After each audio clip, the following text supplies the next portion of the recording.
It's another day here at the Comeback Team Studios. And this is your host, Bek Lover. And you're watching Interesting Times on the Bek Lover Podcast, where I cover all the most interesting news stories around the world. I tell you what I think you should know, what I think might be coming for all of us. And truly, there's no reason to watch movies or anything, because just watching what's going on around the world is more interesting and fascinating, shocking, appalling, and just hard to believe anyway. We honestly live in a world where reality is so much stranger than fiction, and I'm here to keep you in the know. I do all the homework, so make sure you hit that subscribe button, drop a comment, hit that heart button, smash that sub button. You can watch these episodes on YouTube, Spotify, Rumble, and I am active, very active on X. I even host live spaces with some of the biggest content creators on that platform. And I'm also very active on Instagram. And I do create different types of content depending which platform you're on. So check it out, or you could just go to beklover.com and I have all of the links there. Make sure you check out all of my amazing interviews. And I am relaunching the second season of The Comeback Team, my original podcast, where I interview the most fascinating people about their lives, their struggles, their overcoming adversity, and how they were able to get back up after dramatic events in their lives, with the hope of inspiring others to do the same, to never, ever give up. In any event, there's so much going on. I'll be heading down to Sarasota tomorrow and Tampa over the weekend. I will be reappearing for the third time on the Danny Jones podcast. And now one of the up-and-coming, doing such an amazing job. First, he was a guest on my show. Now he has surpassed me in every capacity. And I'm so proud to call him my friend, the Matthew Cox podcast. Make sure you check out Matt Cox, subscribe to his channel. I will also be on that show. And I'm also going to be on another podcast hosted by Bell, and I will post links to that. My friend, my new friend, Matt Bell, who's making this trip down to Florida possible. Thank you, Matt. So going to be dealing with all types of different things, from aliens to demons to what's going on in the world to the Tate Brothers, which I'm going to get to that in a second. And for those of you that saw my response to the Patrick Bet David podcast regarding the MP of Poland, Dominik Czarnecki, I think I made some very rational arguments there. And just for the record, I don't believe in open borders and the type of violence and crimes that it begins, that it brings with it. So just want to clarify my position for those of you that are my diehard friends and supporters. You're not going to always agree with every comment I make. Sometimes you only seen some of the podcast. Your attention spans are short, and maybe you don't get the gist of everything. But I am not always right. I may be wrong, or it may be a very complicated situation that has many layers, like the migrant crisis in Europe and America is not just one or two things and that explains the whole situation. No, there's a lot of different moving pieces to these geographical and, very difficult situations that are happening in these Western societies. And to just give it a simple brushstroke, and this is why, and it's because these people are evil and these people are bad. Well, no, it doesn't work like that. There's good and bad people in every single culture, religion, society. I will never group an entire people, an entire nation, and write them off, or an entire world faith based on the actions of a minority of those people.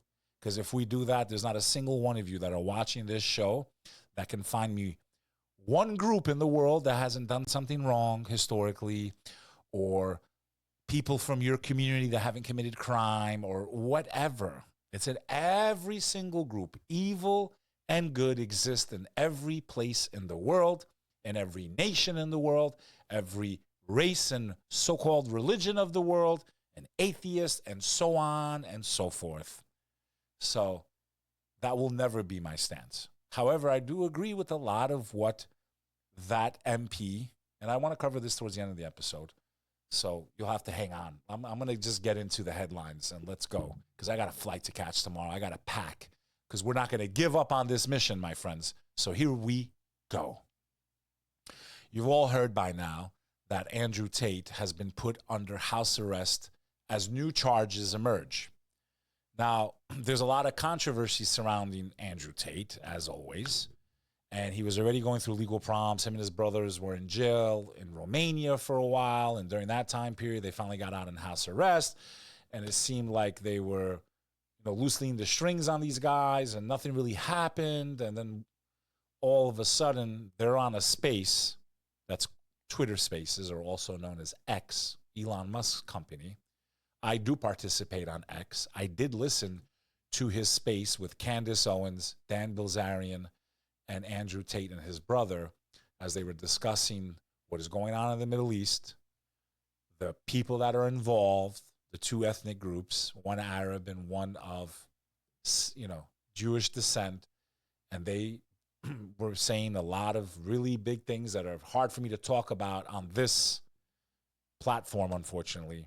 And I don't have time to make different pieces of content for different platforms. But in any event, for those of you seeing the clips that went viral of Dan Bilzerian on Patrick Bet-David's podcast, and then there's clips of Candace Owens, and they're basically calling out, certain members of the Jewish community and making some very serious claims about things that may have been going on here in America and around the world. And Andrew, was very vocal also. And within a day of that, he's arrested again. And he had made accusations that because I'm speaking out about this topic and about what's going on in the Middle East and what may be going on around the world, and he's pointing to a very specific group of people within a certain ethnicity or religious category, a day later he was arrested. Now, it's not because of that, but based on his ideology and what he's saying, and I'm not saying it's not either. I can't prove one way or the other who's pulling the strings there, but I think if they were trying to calm down the accusations that he's making about this group of people, they might have waited a few weeks or a month until after this conversation that was on Candace's platform happened. But the fact that it happened immediately after only fuels, I believe, the people that support him and maybe what he's saying to really believe even more now than ever that the Matrix is real. And this group of people might actually have the kind of power that they do, because that's what it looks like, making him a martyr. So I don't find this to be a coincidence. I really don't. And I don't think that if it wasn't a coincidence, that it was the right move if they were trying to hide their involvement in what may be going on with him.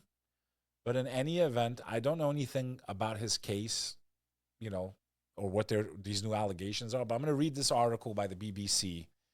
There's a lot of things I like about what the Tate Brothers stand for. There's a lot of things I don't agree with them. And I don't just write off people, and I hope you don't with me, because there might be things that I think are right, and maybe I am wrong. But that's why you drop a comment, and I do respond for the most part. So you shouldn't be taking offense to me, because my intentions are not coming from an evil place, and I'm not pushing an agenda. I'm trying to bring light to what's in the news. I love interacting with you. So please do drop those comments. I really do read all of them. It's me. It's not some assistant. It's literally me. You're talking to Bek. Andrew Tate put under house arrest as new charges emerged, reported by the BBC. The controversial internet influencer Andrew Tate has been placed under house arrest by a Romanian judge as prosecutors investigate new and serious allegations, including physical acts with a minor and trafficking underage people. He and his brother Tristan appeared in court on Thursday afternoon. Tristan Tate, the younger brother of Andrew Tate, was placed under special judicial control. Prosecutors had asked the judge to remand the brothers in custody for 30 days while they continued a new investigation involving a total of 35 alleged victims, including a woman who was 15 at the time. In a statement, Romania's Agency Against Organized Crime said 6 people had been detained in total, both Romanians and foreigners. Andrew Tate made a furious statement to the press outside denouncing the case against him as a stitch up and lies. This is a setup. It's absolutely disgusting. 30 of those girls say we have done nothing wrong. 2 are the mother of our children. 2 have never, ever been here to Romania, he said. Asked repeatedly by the BBC about allegations of physical relations with a 15-year-old girl and trafficking underage persons, he walked away and refused to reply. The Tate brothers had previously been charged with human trafficking, and Andrew Tate charged with physical acts, unwanted physical acts, the R word, and are awaiting trial on those charges. They were released from house arrest a year ago and told not to leave Romania. They have always strongly denied any wrongdoing and deny the formal charges they face. These are new and separate allegations. The Anti-Organized Crime Agency says the accused were grooming vulnerable people who were then housed in different locations and forced to produce explicit photos and videos for online broadcast. One of the foreign men accused of forcing a 17-year-old foreign citizen to perform these acts in order to make online video content. He's said to have kept all the $1.5 million in profit. The same man is accused of repeatedly having physical relations with a girl who was 15 years old when they met. So this is a new slew of charges related to similar charges in the past. Let's see how this plans out. Do you think it was a hit by the people that Andrew Tate says exist and control the world? Or do you think it's just pure coincidence and he is guilty of things?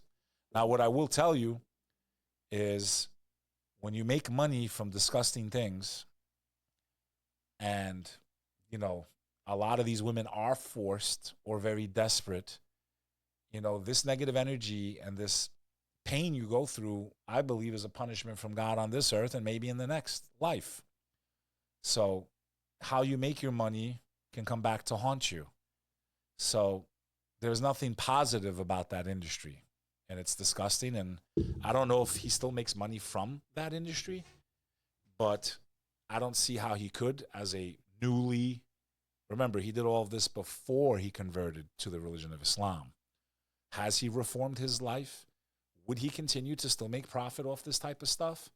And I don't know. So I don't have enough information, but if you guys do, drop a comment. My next article is going to be about something that happened in the UK. Police paid £13,000 to a Christian woman who was arrested for silent prayer.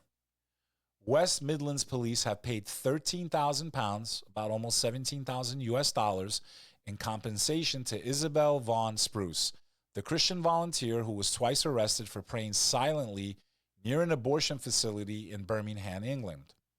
The settlement comes as the UK government is reportedly set to strengthen its crackdown on silent prayer near abortion facilities by expressly labeling it as criminal in upcoming nationwide buffer zone legislation. Vaughan Spruce, director of March for Life UK, was first arrested in December 22, first silently praying within a public space protection order zone outside a closed abortion facility. The PSPO prohibited protesting and engaging in an act that is intimidating to service users, which local authorities interpreted to include silent prayer. Silent prayer is not a crime. Nobody should be arrested merely for the thoughts they have in their heads. Yet this happened to me twice at the hands of the West Midlands police, who explicitly told me that a prayer is an offense. Vaughan Spruce said in a statement released by Alliance Defending Freedom, the legal organization supporting her case. I find that to be absolutely crazy, in the fact that they could arrest someone who's not even saying anything outward. And it seems like it's getting really authoritarian in the UK, and a lot of people are getting rounded up just for writing their thoughts on, you know, these platforms that we use. And if this is the outcome, and you know, what are they going to do with us in the future? What does this mean to free speech? With the UK even threatening to try to extradite Americans if they write anything about what's going on in their world. It's called the internet. It's called the World Wide Web. They have us all entangled. There's nothing you can say. There's no one that can't find you. So these are the risks that we run. And things could change in the future, and they can come back online and say, you said this and you said that, when it wasn't even, you know, it wasn't even, let's say, by their new laws in the future, considered wrong for what you did, and destroy your life. There is a lot that comes with this, and I hope you guys respect content creators one way or the other, whether you like their content or not. It is not easy to do. We put ourselves out there. We deal. I know a lot of you send me positive messages. You read some of the horrible comments that people say about me. You should see the DMs I get. And if you are one of the people that want to send me these anonymous messages and try to, attack me and threaten me and scare me, I'm not scared. I fear no one but God. I don't care if I lose my life if I feel like I'm speaking truth. There's too much hatred in this world. There's too much going on that's just horrible. And being on the sidelines is just not an option for anybody anymore. And there's so many things that can go wrong and so many rights that we can lose collectively, left, right, gay, straight, black, white, Muslim, Christian, Jew, Hindu, Buddhist, whatever you are. And I am for all of us having those rights always. And I support that, and I will give my life for that, because a life without freedom is not worth having. And I am happy to be an American. I love what this country is supposed to stand for. And I don't like seeing what has happened across the globe, especially since the world closed down in 2019. In places like Australia and the UK that had very brutal procedures during that time. Speaking of things that are brutal and hard to read about, I've covered this story many times. There is a famine in Sudan. So why isn't a famine being declared? Is there a famine in Sudan? This month, a group of United Nations-backed experts looked at the data and concluded the answer is yes. This is reported by NPR.org. But no official declaration of famine has been made. As it turns out, making such a pronouncement comes with its own set of rules and regulations. So what constitutes a famine? Let's start with a definition. In the 1980s, a series of devastating famines struck several countries in Africa, including the infamous famine in Ethiopia. In the mid-1980s, due to drought, estimates are that some 1 million people died in Ethiopia alone, just from hunger, man. One of the most ancient Christian places in the world that also was called Abyssinia at that time. And they took the Muslims in during the time of the Prophet Muhammad. So I'll always have a love for the Ethiopians, and they have endured much with hunger. The Ethiopian famine inspired the We Are the World song that raised millions. It also eventually led to an effort to come up with the common definition of what constitutes a famine to help governments and humanitarian groups take the necessary actions. The assessment is made by a team of independent food security experts known as the Famine Review Committee, backed by the UN and other international aid agencies. According to the IPC, the threshold requirements for famine are 1 in 5 households face an extreme lack of food. Malnutrition rates among young children are at 30%, and in an affected area, 2 out of 10,000 people are dying every day of causes not related to trauma. It is important to recognize that famine can only be confirmed after many deaths occur and mortality rates reach extreme levels. And so government and humanitarian actors should really never wait until a famine is classified to mobilize the resources available to stop it. In this particular case, there has been concern for several months now. We all saw this coming. And it just shows you just how slow the world is to respond to these things and how slow the UN is to really make things happen. And they wait till it's like too many people are losing their lives. And then okay, now it's a famine. I mean, shit, if 10,000 people are starving, it's not enough. We got to wait till 1 million are starving, and then we're going to move in. No one should starve in this world. I, as a Westerner, I, as an American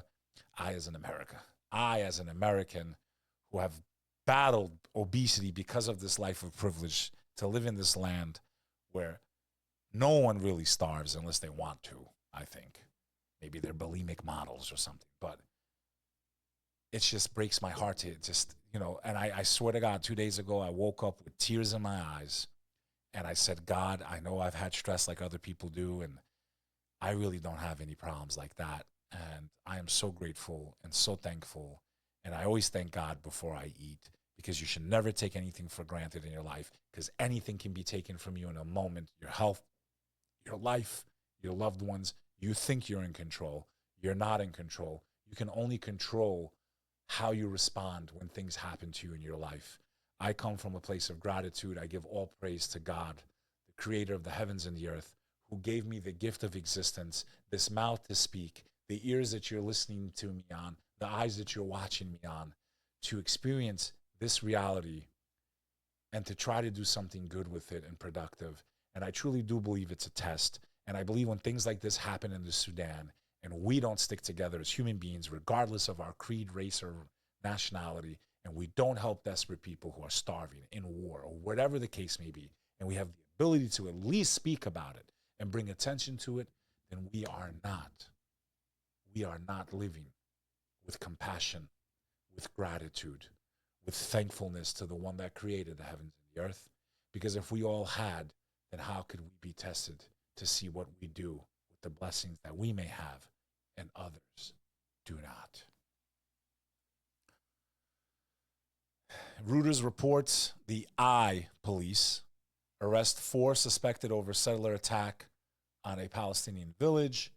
Israeli police arrested 4 people suspected of taking part in a violent attack by Jewish settlers on Palestinian village of Jilt in the occupied West Bank, during which one Palestinian was killed. The August 15 attack by dozens of settlers armed with guns and Molotov cocktails drew unusual condemnation from Israeli leaders. Unusual, because this happens all the time.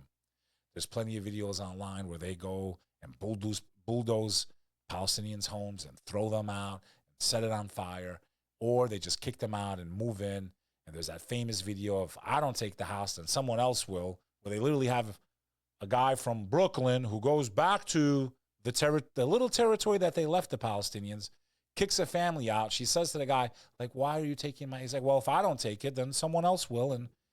And this type of stuff is what led to why we have what's happening over there. And it's undeniable. Okay, it's undeniable at this point.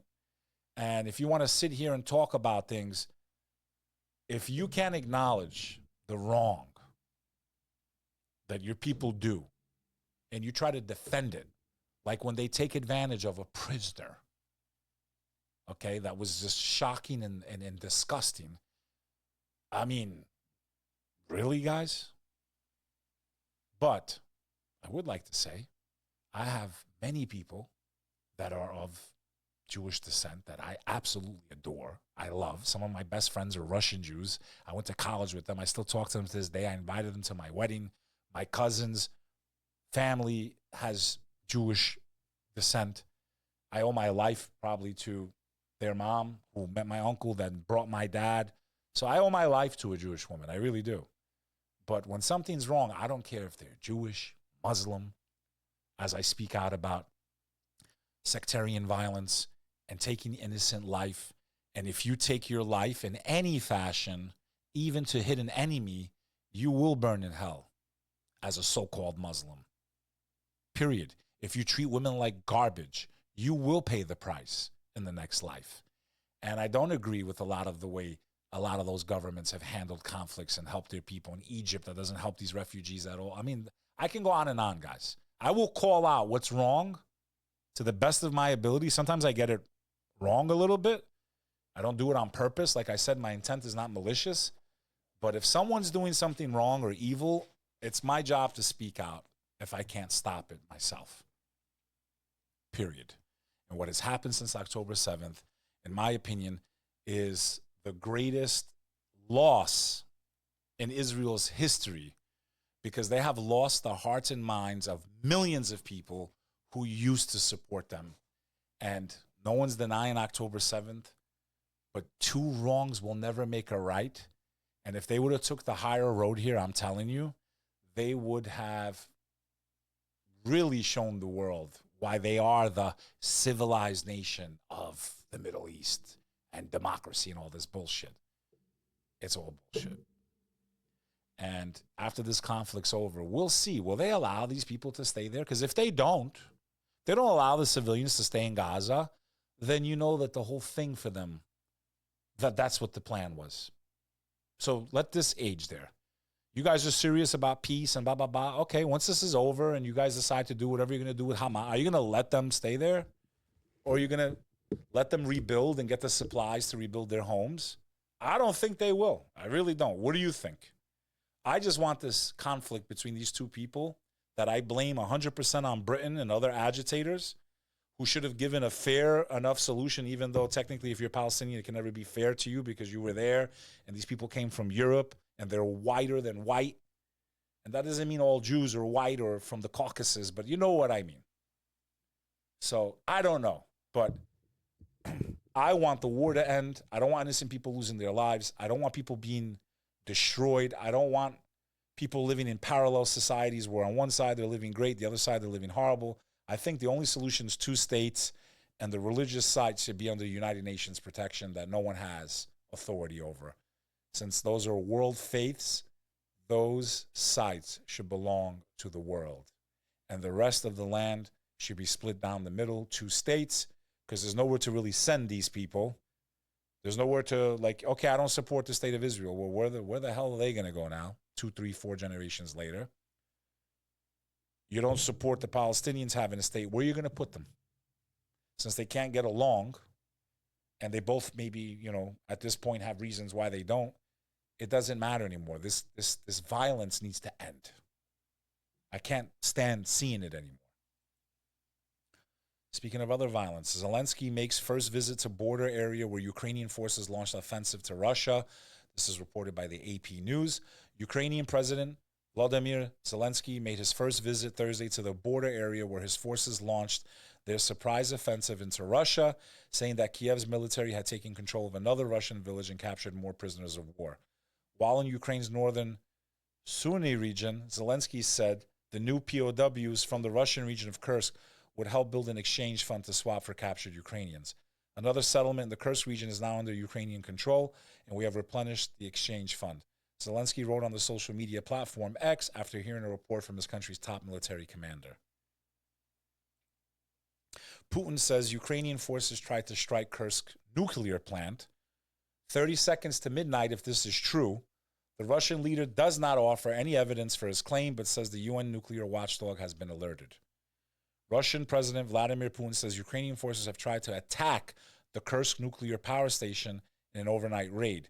The Russian leader did not offer evidence for the claim, but said on Thursday that Moscow has informed the UN nuclear watchdog, the International Atomic Energy Agency, about the incident. Ukraine has not responded to Russia's allegations. The enemy tried to strike the nuclear power plant at night. The IAEA has been informed, Putin said. Okay? Even if there's a 5% chance this is true, these types of things can be catastrophic to countries that are not even involved in the conflict, as we saw during the Chernobyl. What a great miniseries that was. I highly recommend it. It was actually amazing to watch. Very well produced. I forgot the name of the series. I think it came out a couple years ago. But what do you think? Do you think that eventually there will be some type of nuclear problem that destroys the world? I really do. I think there will be the firing of nukes one day. I really believe in Murphy's Law. These things should have never been created. Police and FBI investigate maggot incident at DNC breakfast in Chicago. Chicago police and FBI are searching for the people responsible for putting maggots in food at the DNC convention breakfast at the Fairmont Hotel. This is reported by Chicago WGN9. Law enforcement handling security for the DNC released the following statement.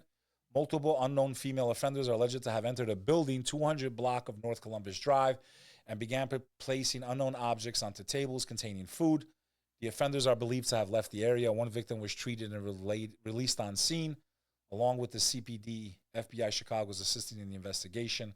No further information is available at this time. You want to talk about you really hate someone, you go put maggots in their food. It's really a political, crazy environment.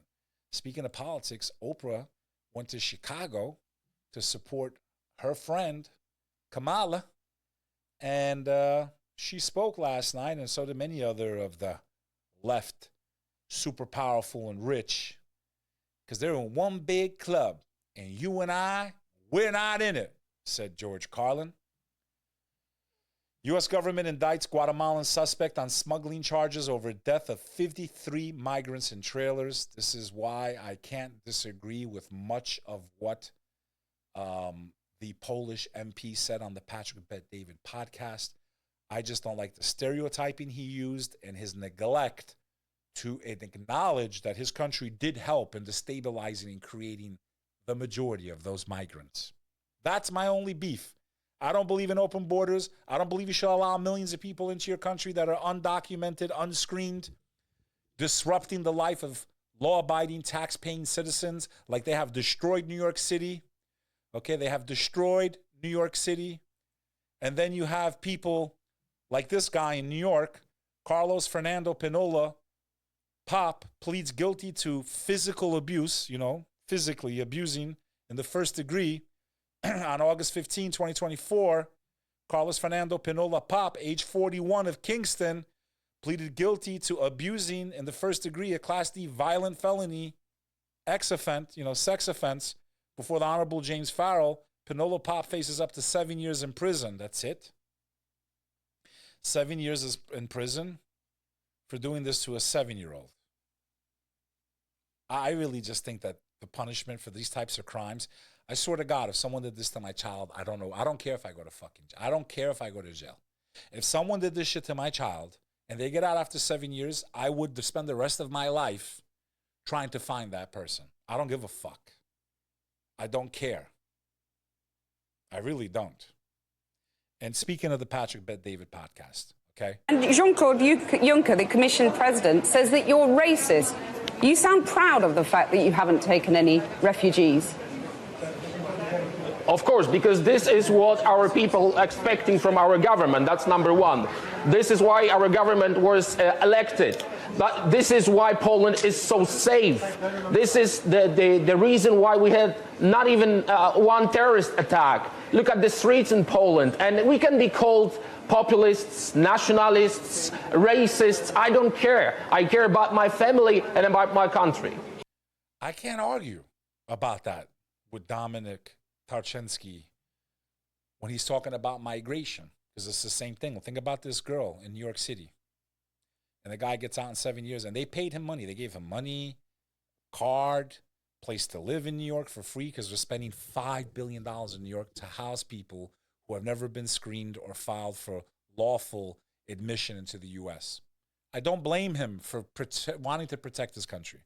What I blame him for is some of the statements he made on that podcast that equate all Muslims, 2 billion of us, to sex predators, terrorists. How come there hasn't been one article calling them Christian migrants here in America? Because they're coming from Latin America. The majority, the overwhelming majority of these crimes being committed are people from Guatemala, Salvador. They don't call them Christian terrorists or Christian rapists. That was what my whole rant and my response to the Patrick Bet-David podcast is, because this terminology is dangerous. It creates hatred. That is not fair when the same types of crimes are being committed by quote unquote Christians and Latinos right here in the United States of America. So that's what I had a problem with. For those of you that just don't understand what it means to put an entire 2 billion people and equate them to criminals and terrorists and fucking rapists. You guys are wrong about that. That's all. I will never retract any of that. That's what I said on my episode about this episode of the Patrick Bet-David podcast, and that's what I'm saying again today. That is wrong. I didn't say it's wrong for them to want to protect their border, seal off their border, but it's wrong that he didn't want to accept refugees when his country went and destabilized many of the countries that these refugees came from. A lot of them came from Syria too, guys. A lot of them. I remember seeing that poor boy that drowned in a boat off of Italy, if I'm not mistaken, with the red shirt, bringing his lifeless body that washed up on the shores in Italy. I'm sure he didn't ask for the Syrian war and all these things, because people are using these countries like they play chess and destroying millions of lives, and then they get mad that they want to come to their place. And then people say, well, what about these other countries that won't let them in? I didn't say I agree with that either. Saudi Arabia has billions of dollars. They should allow some of these refugees in, and they won't, because it will destabilize their country. So the best thing to do is to not destabilize other people's countries. Mind your own fucking business. The Polish troops, by the way, were spending most of their time defending oil barrels in Iraq, as 1 million Iraqis lost their lives. I find it to be very hypocritical. That's all. And I know I'm right. I will never back down on that. In any event, today's supposed to be a big day for RFK Jr. I did participate with him on Twitter Spaces. I was in a live conversation with him while he was running Looks like Trump is maybe going to make some type of position for him. I do agree a lot of what Robert F. Kennedy has spoken out against as far as lockdowns and medical procedures and things they tried to do to us during 2020, 21, 22. And I really thought Trump was going to make him his VP. And I think that would have been the best choice. His other guy, I'm not crazy about him at all. I don't even know who the fuck he is. I don't know why he didn't reach out to RFK a lot sooner and say, yo, I'll make you VP, and then after I'm done, you'll be president. But not happening. We also have the memes now of the vice presidential candidate's son, Gus Walz, on the Democratic Party ticket. He stood up, and I made a meme about it where he's crying. He's like, that's my dad, man. That's my dad. It took Gwen and I years, but we had access to fertility treatments. In one art, are my entire... That's my dad, man. But this and I love you. This clip of him, people are making memes left and right. I made a meme. It's pretty funny if you look on my X. I think I'm going to pull it up right now. I'm sorry, on my Instagram account. Let me pull that up. I think I made a pretty funny meme. Oh, man. Oh, yeah, I can continue. Okay. Oh, man, it's not letting me continue. Let me see. Oh, man. Let me try to pull this up for those of you that are watching this episode. I can't even remember what my new password is. Actually, wait, I don't think I can, guys. It's not going to let me. It's gonna be too. Don't you hate that? We can never remember our damn passwords. I have a million passwords, man. I'm always resetting them. I spend so much time resetting passwords. It's so annoying. This article, I find I don't know, man. I don't know how you could call yourself a Muslim and support the left at all, even without what's going on in Gaza and the Middle East. The Hill reports Muslim women for Harris pull support over Palestinian DNC speaker controversy. First of all, as a Muslim, there's just no way you can support pro-choice. It is strictly forbidden in the faith of Islam. I believe there's only an exception for if a physical act is forcefully done against a woman. Please double check me on this. I don't want to give ruling on something that I could be wrong about, and I know that it's like the most strict thing. Like there's just no way unless a woman was forced to do something she didn't want to do. Other than that, just on that one voting issue, you really can't vote for the left as a Muslim, in my opinion, because that is just, you just can't. And these people want to do late-term abortions 6-7 months. Like it's just, I just feel like it's a contradiction, in my opinion. Muslims would definitely be classified more as conservative. So I'm amazed that there's even a Muslim woman for Harris Walz. But I guess there's, different degrees of people in their faiths. So I guess it's not that surprising. But it just, to me, it doesn't make sense. CBP officers discover $5 million worth of methamphetamine disguised as watermelons. I found this to be kind of funny. They found $5 million worth of drugs and what looked like fake watermelons. And when we look here, I mean, look at how horribly wrapped. Like any asshole could have figured out these are not watermelons. I mean, just look at this thing. It looks like a balloon stuffed with something. It's just hilarious. But these were probably camouflaged amongst real watermelons. And the human eye is not perfect in that aspect. But if it was, so basically they look like, fake watermelons. I would think that they tried to probably mix these in with real watermelons. In any event, Botswana unearths the world's second largest diamond. Botswana President Mokgweetsi Masisi was quick to view and pose with vast gemstone. Diamonds are a key export for the country, although the company that unearthed the diamond is based in Canada. I mean, look at the size of this thing. It's literally the size of a grapefruit. The Canadian mining company Lucara Diamond Corp announced it had unearthed a massive 2,492 carat stone at its Karo diamond mine in northeastern Botswana, with the president posing with the giant diamond on Thursday. It's one of the largest rough diamonds ever unearthed. I mean, it's literally bigger than a grapefruit. So I wonder what that thing's worth, man. I wonder what it's worth. The diamond mining industry is crucial for Botswana, with the stones accounting for well over half the financial value of the country's total exports. Does it have a value? I don't see what it would be worth. I'm curious, but it's definitely worth a lot of money. Things that you should know, folks. Nearly 60% of baby foods in the U.S. don't meet nutritional guidelines. Nearly 60% of food products made for toddlers, okay, and babies did not meet nutrition standards set by the World Health Organization, according to a new study. Researchers tested 651 products in 2023 across 8 food retailers in North Carolina, including Kroger, Walmart, Costco, Publix, Sam's Club.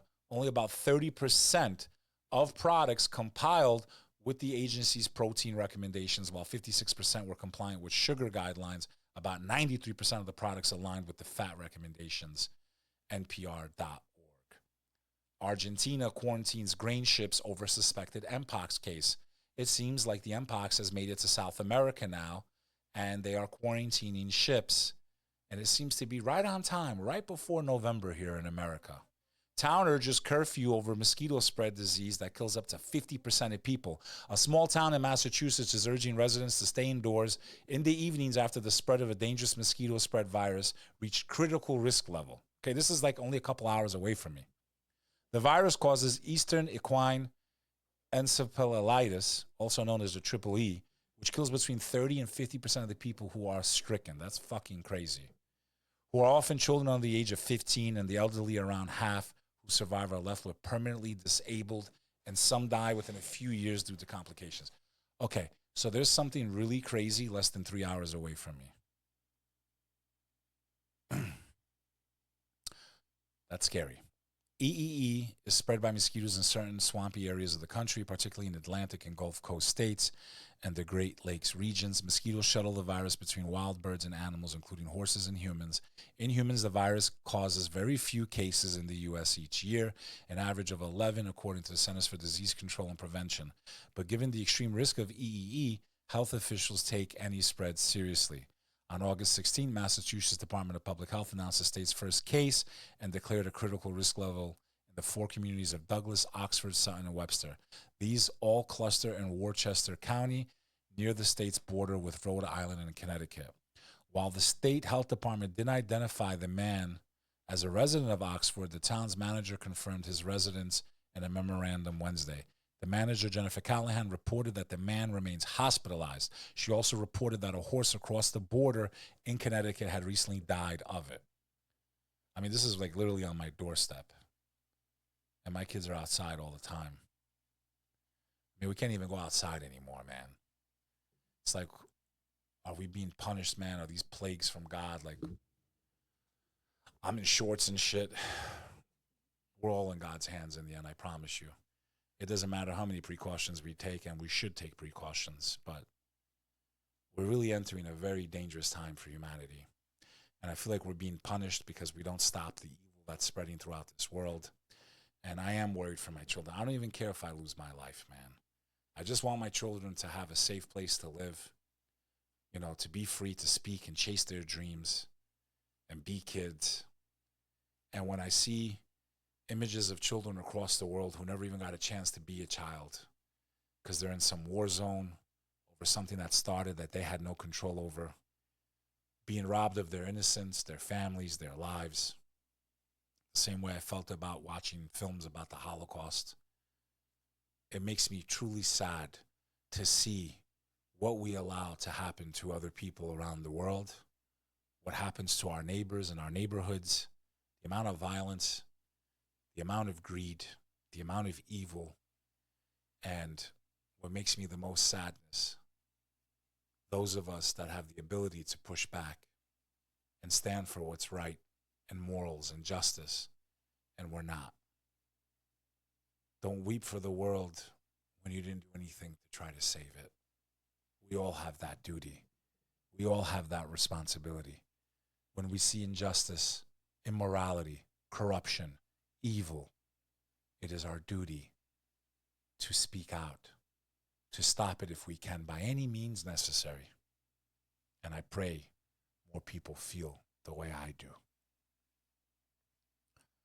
Some good news. If you like to fast, it's very good for you. I've known this. I've partook in Ramadan many times. I've done water fast, and it seems to regenerate health. It seems to basically regenerate a lot of tissues and things that can wear down, and it really kills cancer in a lot of ways. Was Ramadan a way God not only helped people become more pious, but also a reward, health-wise, for those that observe it?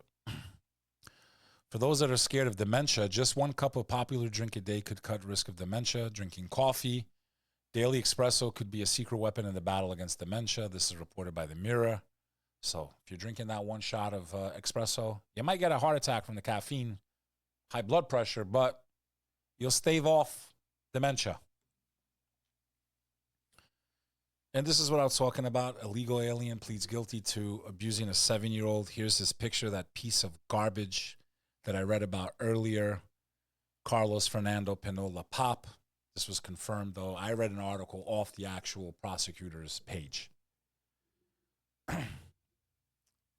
And I don't know what I had here. I really don't care.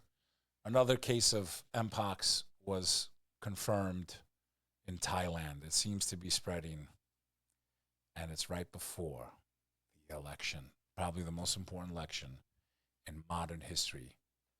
In any event, folks, if you've enjoyed this podcast, stay tuned, hit that subscribe button, and just know that I will let you know what's going on in this world, because we live in interesting times indeed, my friends.